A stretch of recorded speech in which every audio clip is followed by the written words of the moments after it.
All right, Ryan, you told me today is Amari DeBerry Day on Listen Up as we celebrate her return to basketball for the 22-23 season. It's Phil and Rye. And like always, Ryan, we will dive right on into the topic. I won't run my mouth like usual and hold you up. I know you have stuff to do today. I know I have stuff to do. So we'll get right down into it, Ryan. This is a player that Maria Marino, on our interview with Maria, she was very excited to see her return for 22-23 action. Again, Amari DeBerry, the forward. She's going to be a sophomore. And I did tell you, very pumped up because it's November's coming as quick as you can ever imagine. The website has finally updated. So this is the 22-23 roster. They did update, I believe, and I guess they updated. I didn't check. I guess they updated the coaches as well, Ryan. But Amari DeBerry, I know we had a episode way earlier, months ago after the season ended, and UConn lost in the final. And it was weird because I really hyped up Amari DeBerry. I'm like, Ryan, she did not get a lot of playing time to me, in my opinion. I think that we can really see her as far as a block machine. I mean, she had 4 blocks against Xavier on January 15th. And she might not lead in points, but she's always there for the assist, the rebounds. I tell you, this is a player that I think will see a lot more playing time this season, Amari DeBerry. And again, I predicted in that last episode months ago, I know you remember, and I got heat for this.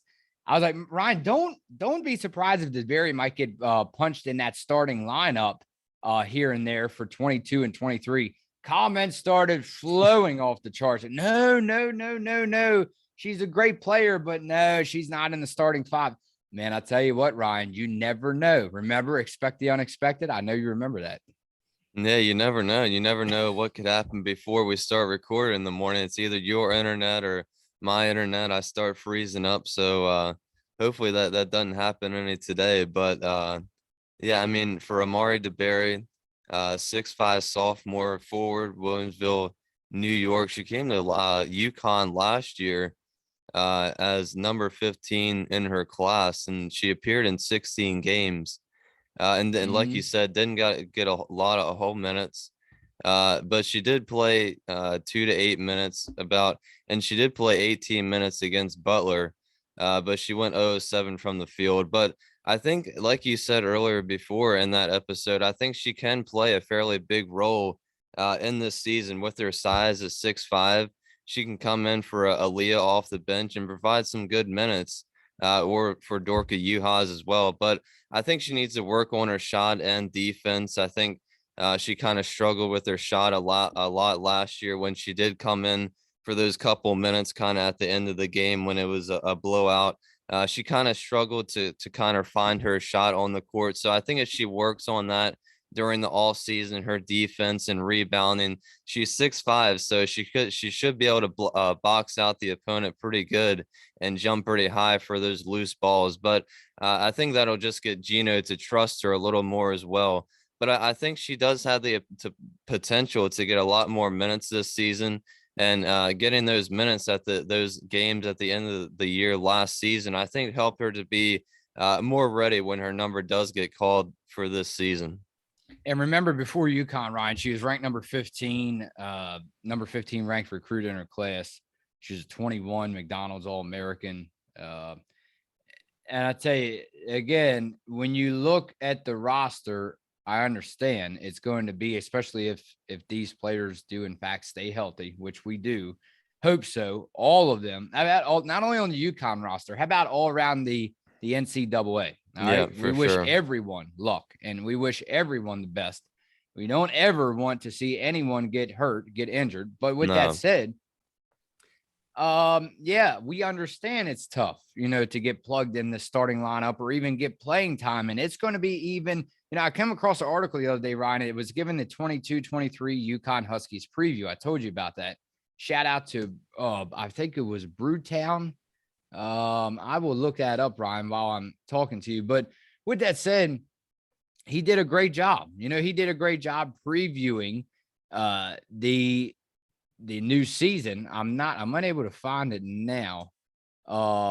Maybe if I search preview, Ryan. But with that said, You know, he was talking. Here it is. Here, it was actually one. Okay, anonymous eagle. It looks like. Brewtown Andy, Ryan. That's what I told you. Brewtown Andy. So shout out to him. He did an incredible job. Like the subtitle goes, the Huskies suffered the most losses in nearly 2 decades and still had a season that most teams can only dream of having. They'll probably be better next year. Well, of course they will. If everyone stays healthy, Ryan, that's definitely, they will be better. So we understand it's going to be hard for Amari DeBerry to get lots of playing time with the starting five you already have. With that said, I wanted to get your take and your opinion with Maria talking so sharp about Amari DeBerry. Obviously, she's at UConn. We understand that. DeBerry, that is. Why do you think Maria pointed her out, highlighted her so much? And will she get more playing time than most of these fans expect? Yeah, I mean, that's why I'm so excited for the beginning of the season, because I don't think really anybody can predict an actual real starting five until we see that first game come out and Ooh, see are what you Gino. really? Oh, you're serious about that? Yeah, because I think there's just so Oh, many. I mean, because obviously you're gonna have Paige Beckers, right? And right. we definitely. I mean, at least I expect AZ Fudd to be in that starting lineup. I love it. We're Uh, getting into the starting lineup debates again. The comments are going to roll off the charts. Here you yeah, I go. hope I Thanks hope for they do. starting it. Give us your opinions on the That, starting lineup. We love to yeah, see it. it comes on the Uh, Amari DeBerry morning. Yeah, but I mean Dorka and Aaliyah as well. But I think there's so many players. I mean, Gino could have Nika Mule in the starting lineup, Caroline Ducharme, Lou Lopez as well. And I mean, I don't really expect Amari to be in that starting lineup, but maybe if she proves herself and does continue to find her shot during the season and work on her rebounding and defense, like you said, we never know what could happen. There's so many players this year. That's why I'm so excited about this roster, because Gino has so many different players to work with that can play at multiple positions this year. But Amari DeBerry is such a big, tall forward. I think she just has a lot of potential. I would have liked to seen her get more minutes last year, especially with all the injuries that UConn had and everything they had to deal with. I think she could have gotten even more experience, but I think she will play. She will end up playing at some point in this season a pretty big role for Gino and the UConn Huskies. Do you realize how we're starting to get into the starting lineup predictions already again? And it's only been the first player on the that's been there more than 1 year. So I Yeah. love that, because remember I told you it's going to be actually more challenging to get into that kind of talk with the new players coming in. We never seen them play in college before, but here we go. All of a sudden, a second year player, and we're getting into the starting lineup debates already. With that said, Ryan, we will get into and that's a good topic, Ryan, to bring up, as far as we'll have to have one more big preview before the season, as far as our takes on record predictions. That's going to be fun. Yeah. We'll have to go through the whole schedule when it comes out, date Yeah. by date, game by game, Yeah. and time by time. We will do that for everyone. And then also, what's going to be very exciting is the fact that we can have one more episode just to predict the starting five, since they love that so much. How about that? Yeah. I can't wait for that. That's going to be really fun. All right, here we go. Comment time, Ryan, and then we will get you out of here. UConn Huskies freshman Ayanna Patterson. Let's see what you have to say. David Serrano, thanks for coming through, David. How you doing, bud? Thank you. He goes, hey, Phil, love that idea of Dorka in the 4 position and Aaliyah in the 5. If Aaliyah plays like she did in Global Jam, Dorka like she did in Ohio State, and we get Paige like she was in her freshman season, UConn will be unstoppable. I totally agree with that, Ryan. The light at the end of the tunnel spells NCAA title number 12. Good work as always, guys. Oh, Rye. Aaliyah won tournament MVP, not Team Canada MVP, with 15.4 points per game and 10 rebounds per game.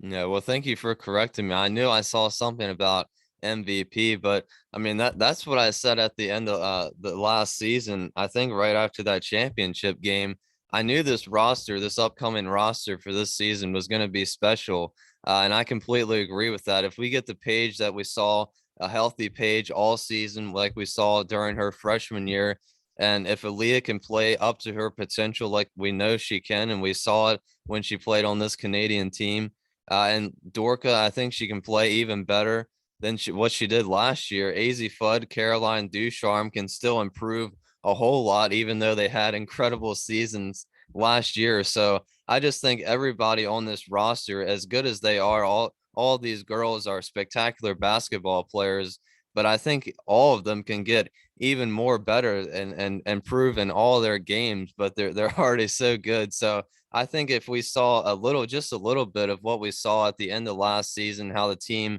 came together during March Madness and got everything figured out, if we can see just half of that this season, I think this team can have a really successful regular season and March Madness and march their way back to that title game.